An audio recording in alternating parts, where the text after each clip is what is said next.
Hello. Hello, can you hear me? I can hear you just fine. How are you, sir? I'm outstanding. How are you guys doing tonight? Okay. Okay, I'm looking healthy.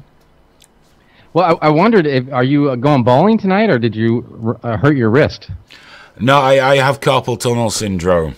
Oh no! So I have to splint it up to see if it'll go away, and if it doesn't, we'll deal with that at a later date. It's just an inconvenience, barely an inconvenience.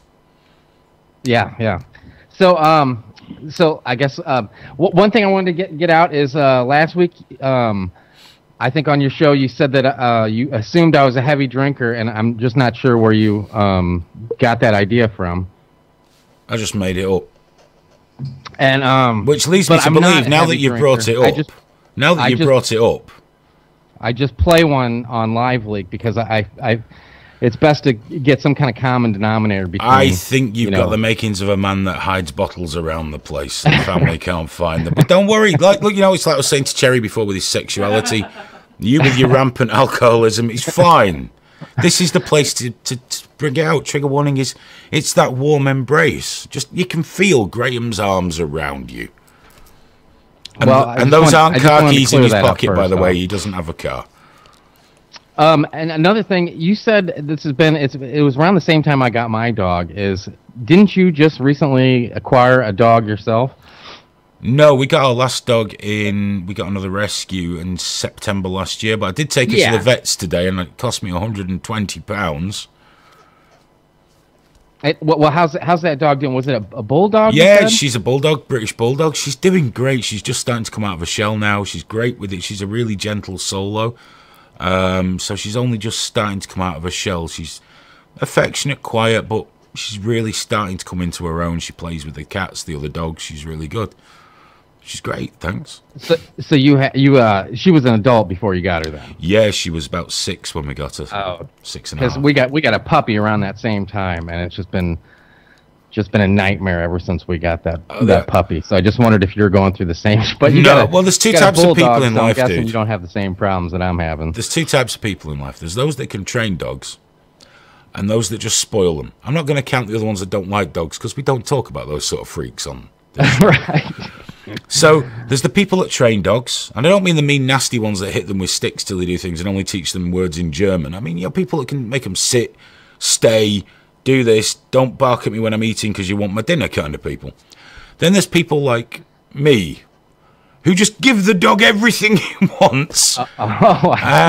So it works for us because we take rescues in that maybe had bad lives with breeders or previous owners that didn't really give a shit about them.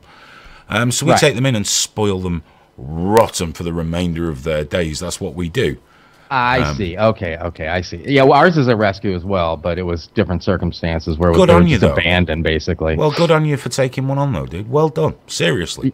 Yeah, well, it's been, and the training is actually one of the things I was interested in talking to you about. We're going through the training right now, which I can watch a YouTube video and learn how to change the transmission in an old Buick, so I'm sure I could understand the same stuff that they're telling us. What breed of dog is it? Paying for. What's that? What breed of dog is it? We're not 100% sure because it's they were abandoned, but they say lab mix, which in the United I don't know if their labs are like Labradors, they are over there. I was brought up with Labradors, so yeah. But lab when I say that lab mix, if you walk down the stalls, it's either a pit bull mix or a lab mix. And those are your two choices.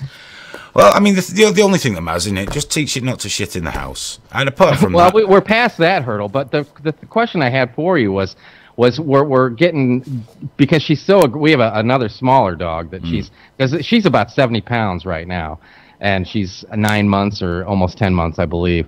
So she's almost full grown, but we're getting mixed signals with using the electronic shock collars.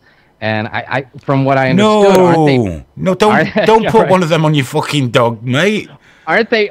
Would you put one on your child? I'm not saying we have, but aren't they banned over there? I think that we're working on it. I've got one, mate. They're not banned. Yeah, but there's a difference.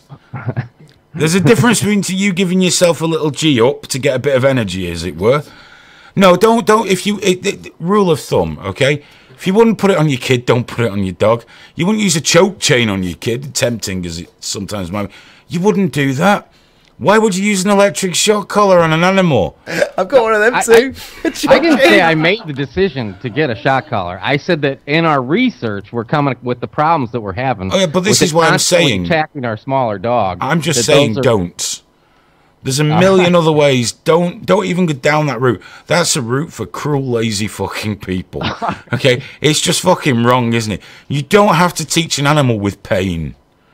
All right. You really well, don't. You know, we're all into the positive, but you know, some people when we tell them the problems that we're having, they're like, "Well, why don't you get the collar?" And they look at you like you're a fucking idiot because you haven't made that, you haven't went out and bought that cruel, torturous. Well, here's an example, Aphidlip. Here's an example.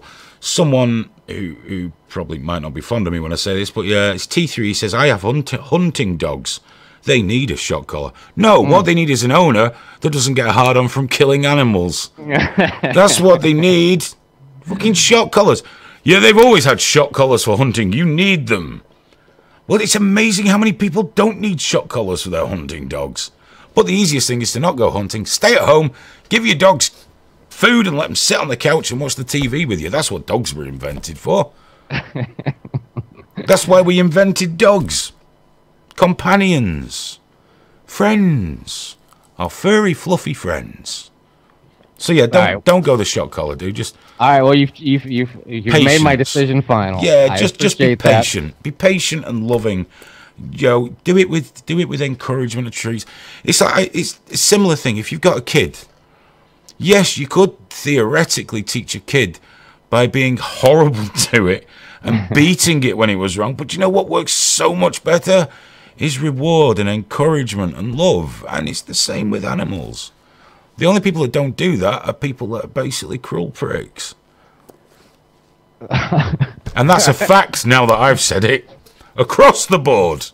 Well, I wouldn't, you know, if I had to, I would barehand my dog shit, you know, if he shit on the carpet to get it out of the room. But if my son just so happened to shit on the floor, I probably wouldn't barehand his shit either. So there's differences in both directions. Yeah, dog shit's very unpleasant. But you don't have to barehand it, dude. You get a little bag, couple of wipes, clean up, bit of cleaner. It's fine. It's fine. The same applies if you have a little accident of a Saturday evening after a little... You know, it's just that it's fine. It's fine. It's just a shit. All right. Unless it's a big loose one. They're a nightmare to clean up. The other thing I wanted to talk to you about is you guys don't, I mean, I'm guessing because it's called the Boy Scouts of America, you guys don't have anything similar to that over there, do you? It's where it was fucking invented, dude. The Boy Scouts, Baden-Powell. It was here. You remind me of that American guy that told me we shouldn't celebrate Halloween because it's an American festival. No, it was we have the Cubs, the Boy Scouts. Okay. The Girl Guides. So I don't know if you're familiar with this, but just not very familiar. That would make me unusual. They've come out with this thing where I guess they've been kind of treating you know, molestation and stuff the same, almost like they followed the Catholic handbook, and now 78, I wrote it down, it was 7,800 cases of where they have hidden and not reported to authorities these whatever you call them. Did they come up with an excuse like the Pope? You know, like the Pope blamed all the church molestation on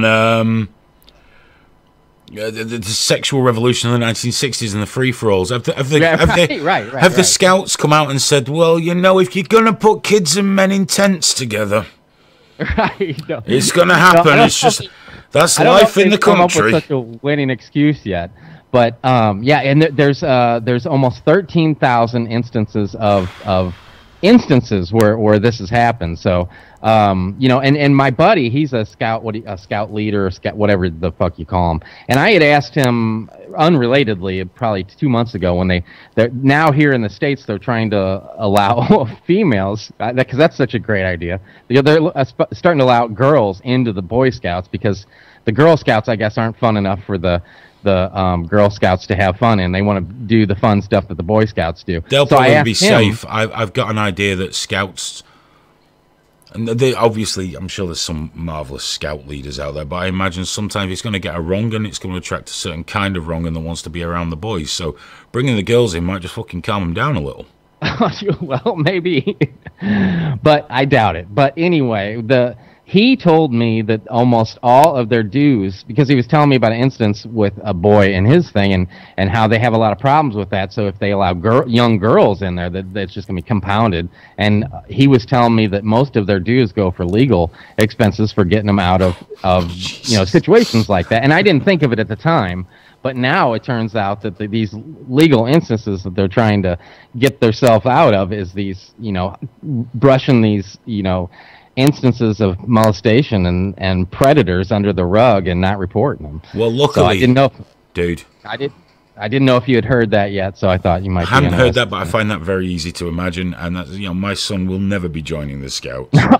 No, I mean I have a son. It was too, never going to happen. If my son goes camping, I go camping with my son. Right, yeah. I don't send him off with some grown man that wears brown shorts and has a fucking woggle and a weird tie and wants to teach him how to tie knots. No. Right. No. Strange men rope my son? No.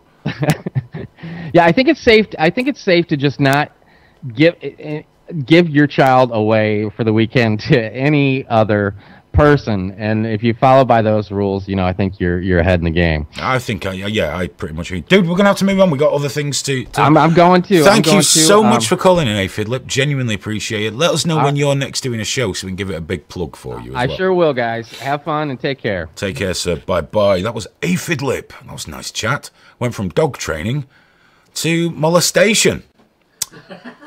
That's a quality call. Yeah. And I got to insult hunters. All at the same time.